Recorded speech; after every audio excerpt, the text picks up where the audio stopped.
بسم الله الرحمن الرحيم. Alhamdulillah wa salatu salam ala Rasulullah. We continue with the reading from the 40 principles of the religion, the adapted summary of Ihya Ulum Al-Arba fi Usul al-Din, which Imam Al-Ghazali permitted circulating, publishing, if you will, separately from Jawah al-Quran, the Jews of the Quran. And we have had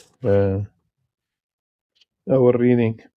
We have read the foreword, the translator's introduction, the foreword by Sheikh Manjera, Jazakallah khairan. The notes, the introduction of the translator of Nasr Abdul Salam, Barakallah fi. And then we started reading the principles themselves. Of course, after reading also Imam Al-Ghazali's introduction, we have dealt thus far with the that, the divine essence, and the second principle, transcendence, al-taqdis. And today, inshallah, we'll read life and power, and read about the al-qudra.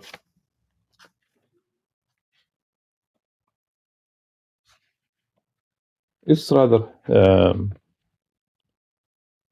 it's about life and power, I said,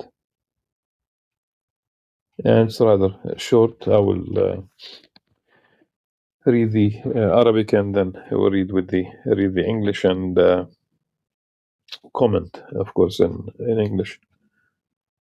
الأصل الثالث في الحياة والقدرة وأنه حي قادر جبار قاهر لا يعتريه قصور ولا عجز سبحانه، ولا تأخذ سنة ولا نوم، ولا يعرض فناء ولا موت، وأنه ذو الملك والملكوت والعزة والجبروت، له السلطان والقهر والخلق والأمر، والسماوات مطويات بيمينه، والخلائق مقهورون في قبضته، وأنه المتفرد بالخلق والاختراع، المتوحد بالإيجاد والإبداع، خلق الخلق وأعمالهم، وقدر أرزاقهم وآجالهم، لا يشذ عن قبضته مقدور، ولا يعزب عن قدرته تصاريف الأمور، لا تحصى مقدوراته ولا تتناهى معلوماته. So the third principle, life and power. He is living, omnipotent, overpowering, overwhelming. He is not affected with inability or incapacity, not beset with fatigue or sleep, and not affected by annihilation or death. So we stop here and try to comment on these. In fact, the living, al-hayy, as in Surah Al-Furqan, وَتَوَكَّلْ عَلَى الْحَيِّ الَّذِي لَا يَمُوتُ.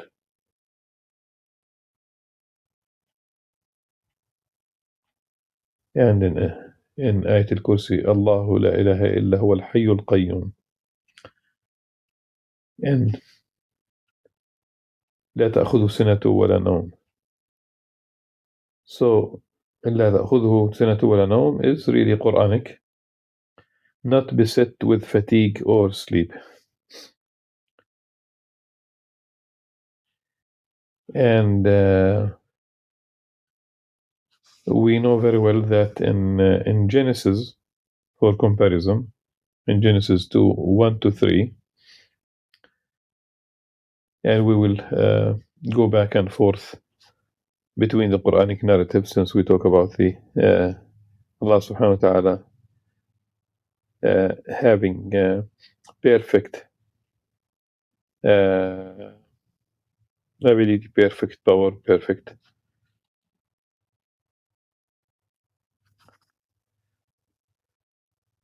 in the sense of it negates really the notion of fatigue or sleep or slumber. Or so in Genesis, thus the heavens and the earth were finished, and all the host of them.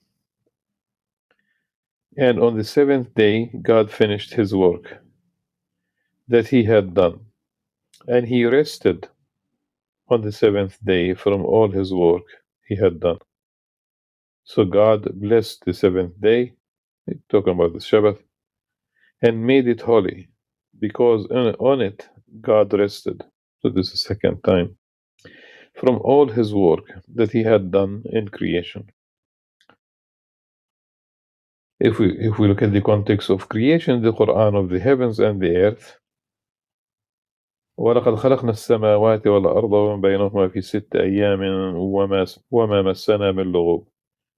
And we have created the heavens and the earth, and that which is between them, in 6 days, and no slumber, no fatigue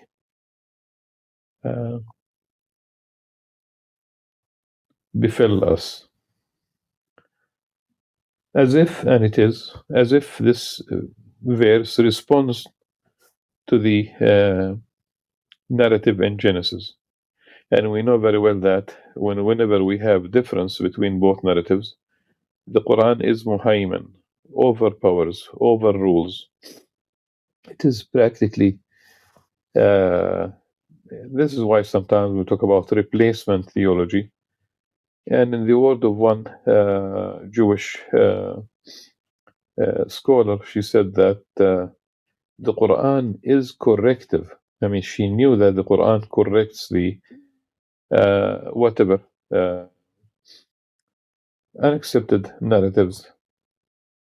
This is really the nature of the Quran once it comes to the there are things that remain the same, but these previous revelations suffered from the vagaries of transmission and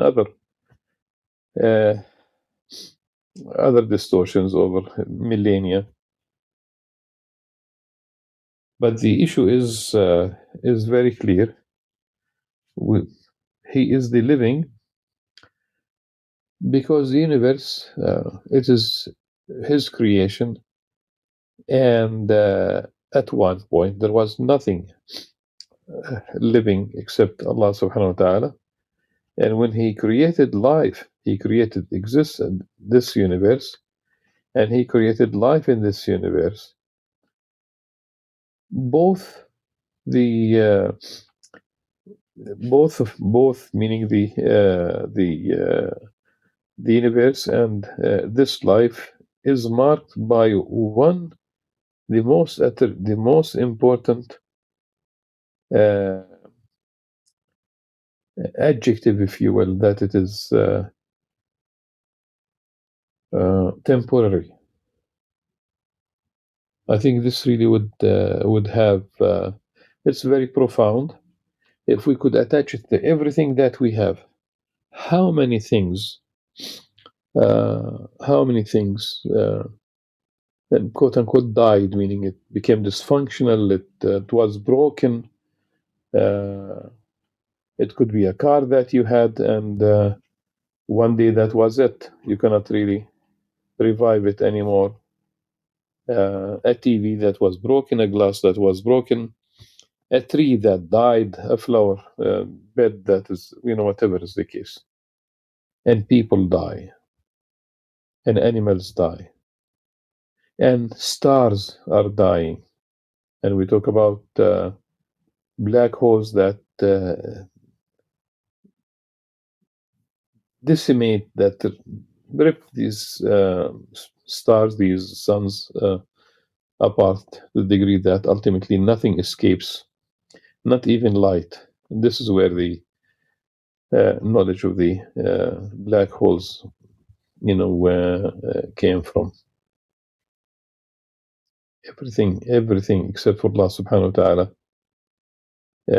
Even when we enjoy being alive. We are not the living. The living Al-Hayy is only Allah subhanahu wa ta'ala, because uh, everything else is temporary.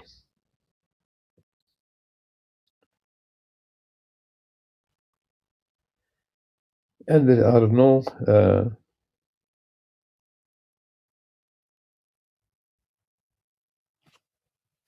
no shortcomings. There is perfection in the universe. We talk about trillions of galaxies, and within these each galaxy talk about between 200 and 400 billion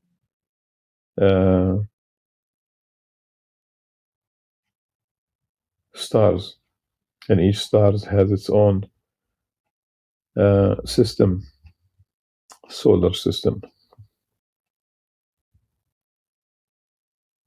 and everything is in order in the universe. This is because of the order in the universe. The astrophysicists could calculate the speed of the expansion of the universe, and they could go back to that moment of the Big Bang, that moment of the beginning. At any rate,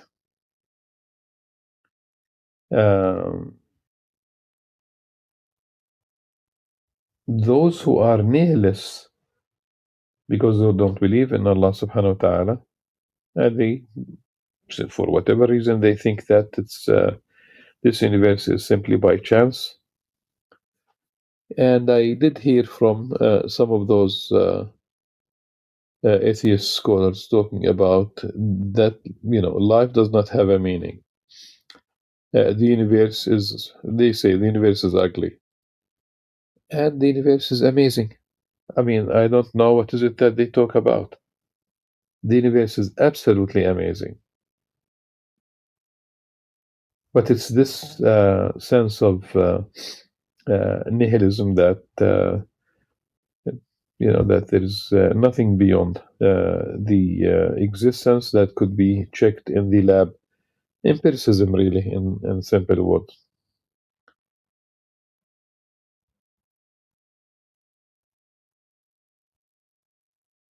Allah subhanahu wa ta'ala will not be affected by annihilation or death. Subhanahu. We will, taste, death. It's inevitable.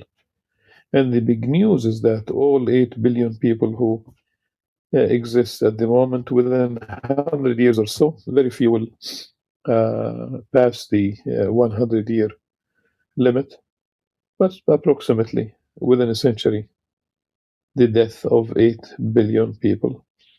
That's the big news.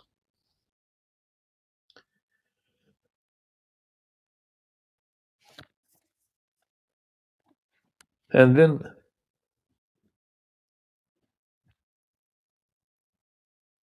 he possesses dominion, might, and omnipotence.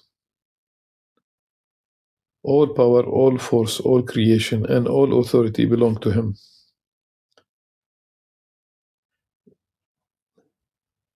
We perform that which he enabled us to perform.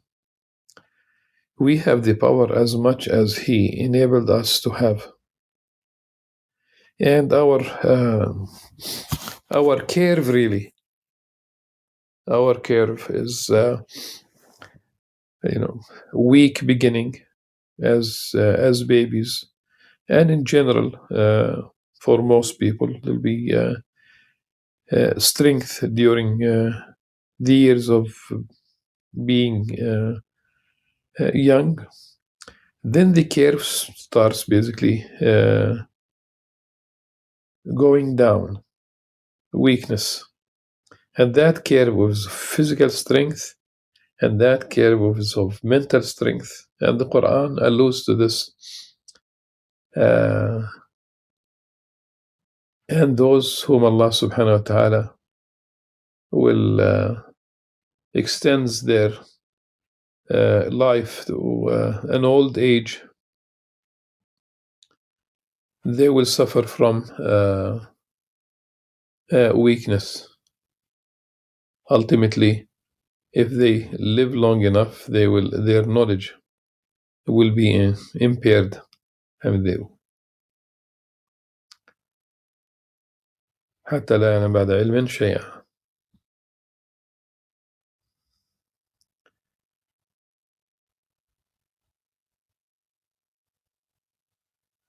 The heavens are enfolded in his right hand, and all of creation is subjected to the force of his grip. This verse basically reflects the ability of Allah subhanahu wa ta'ala. It has to be interpreted allegorically.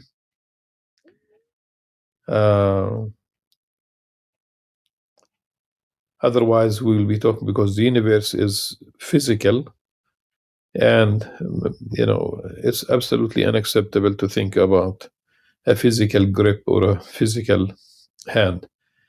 And his right hand, the Prophet ﷺ in the hadith said that both of his hands are right. And that's basically a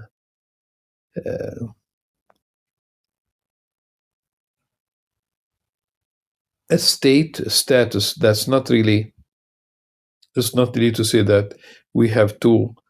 It's unthinkable talk about two hands on one side. Absolutely. So the allegorical interpretation is a must, because we have three verses in the Quran, or three mentions of the hand. In one case, we have hand in the singular.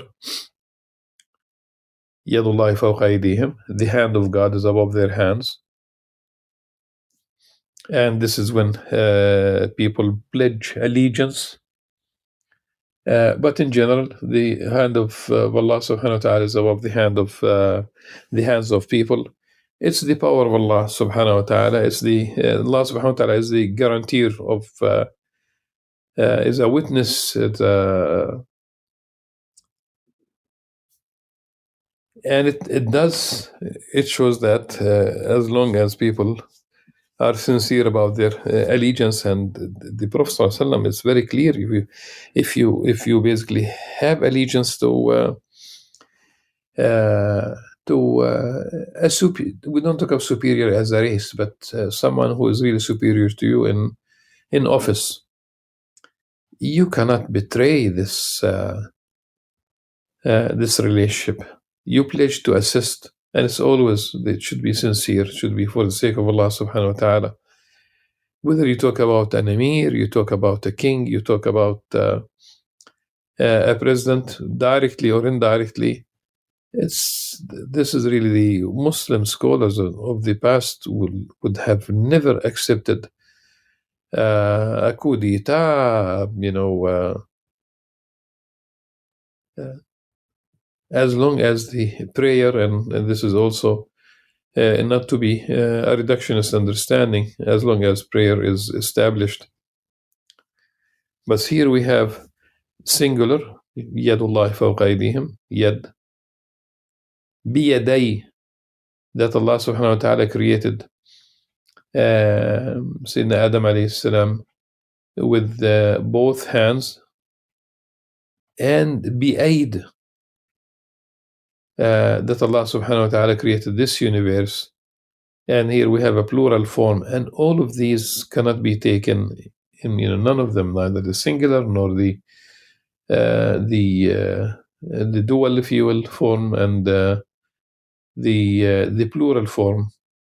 None of them is to be understood as literal. Of course not. He is the sole creator and inventor. Up till now, all those scientists, and they are not only in the thousands,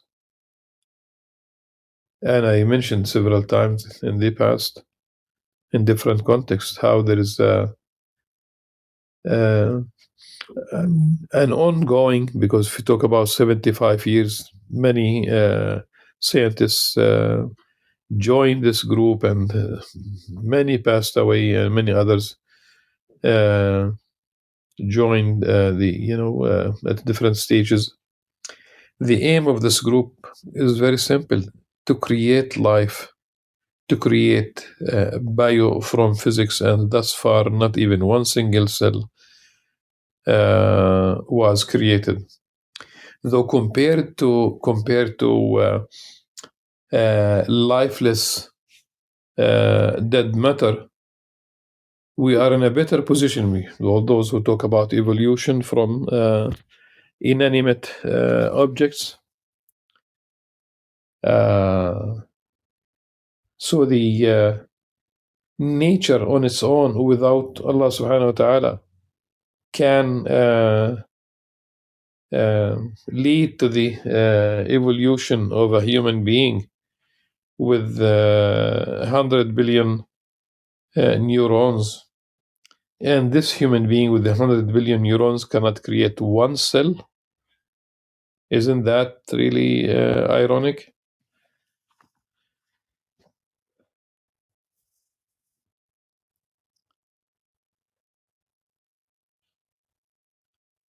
When we say people are creative, people invent, we are acting upon that which Allah subhanahu wa ta'ala has already created. It's just like our role is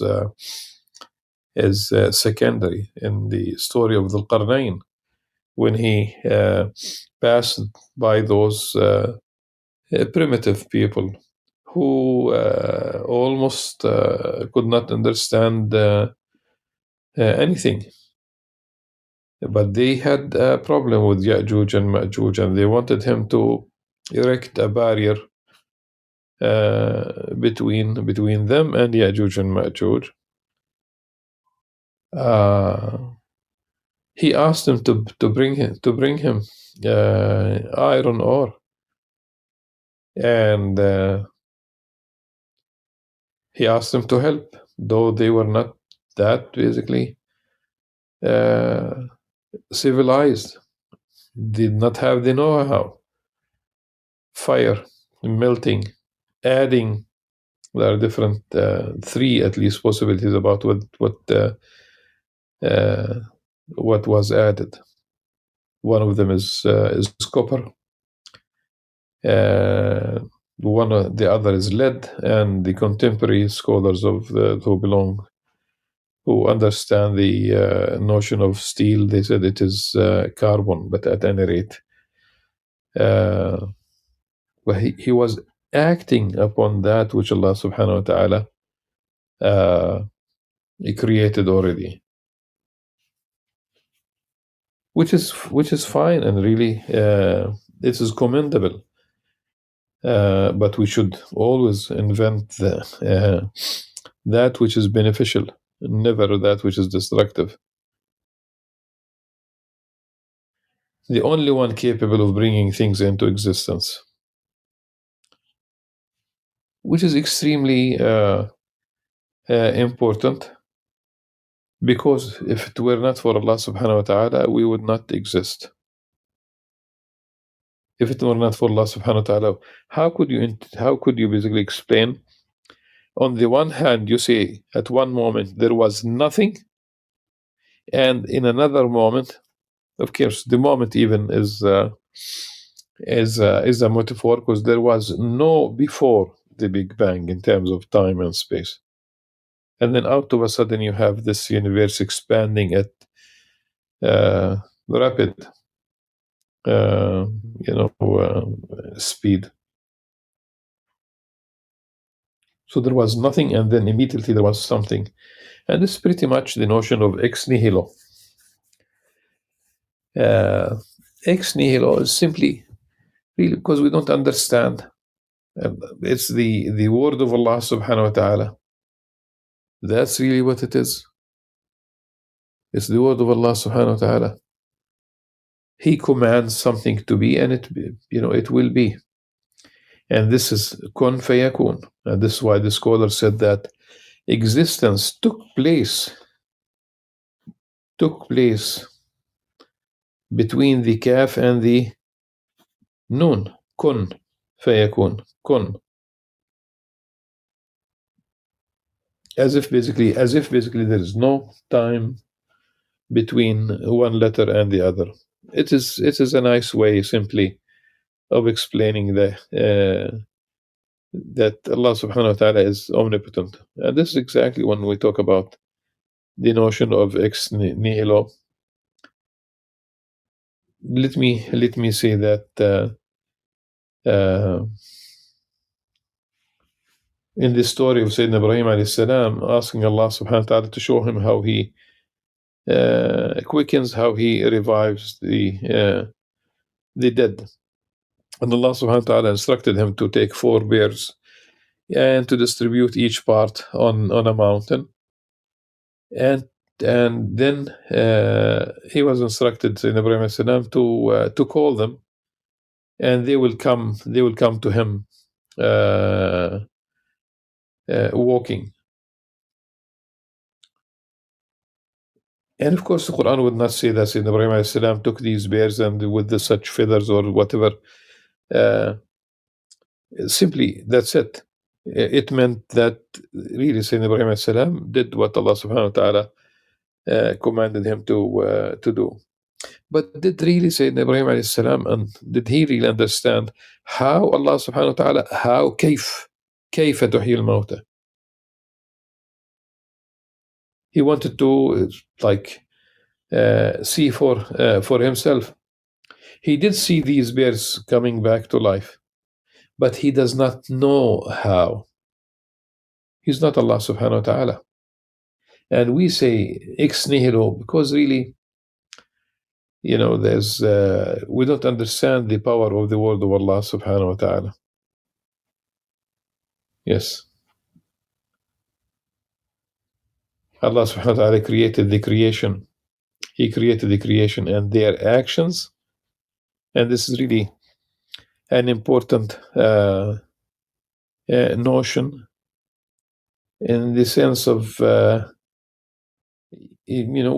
as human beings, we have the acquisition principles, as the Ash'arites would explain.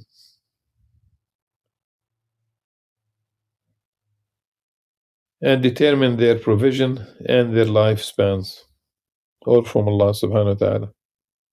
But because you don't know, the lifespan, because you don't know the provision, you basically act in this life. You acquire. You basically have the intention, and you are rewarded for the intention. But Allah subhanahu wa ta'ala creates things for you. He creates you and creates your action. Nothing imaginable is outside of his grasp, subhanahu. And the realization of any matter cannot escape his power.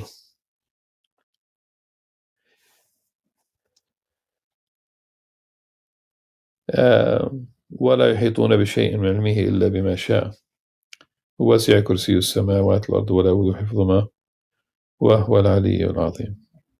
So we understood now basically that the power of Allah subhanahu wa ta'ala is perfect, unlimited, no shortcomings, and the power of Allah subhanahu wa ta'ala it's beyond our grasp, but everything in the universe is within within basically the Allah subhanahu wa ta'ala rules over this universe. Nothing escapes his power. Nothing takes place in this universe, against the will of Allah subhanahu wa ta'ala. But Allah subhanahu wa ta'ala permits things to take place.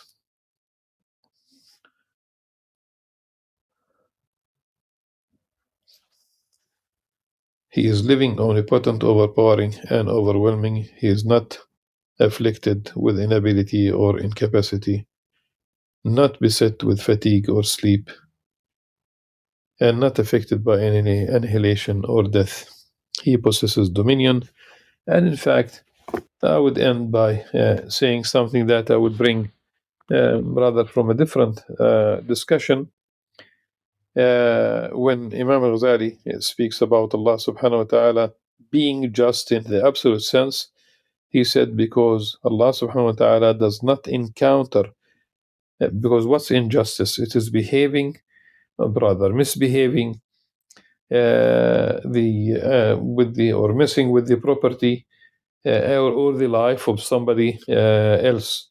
And Imam Ghazali says that Allah subhanahu wa ta'ala does not encounter property or dominion of anyone else because everything belongs to Allah subhanahu wa ta'ala. So this is why it is impossible for Allah subhanahu wa ta'ala to act unjustly. But it's really about the power of Allah subhanahu wa ta'ala, and no one else has power. سبحانك اللهم وبحمدك نشهد أن لا إله إلا أنت نستغفرك ونتوب إليك والسلام عليكم ورحمة الله وبركاته.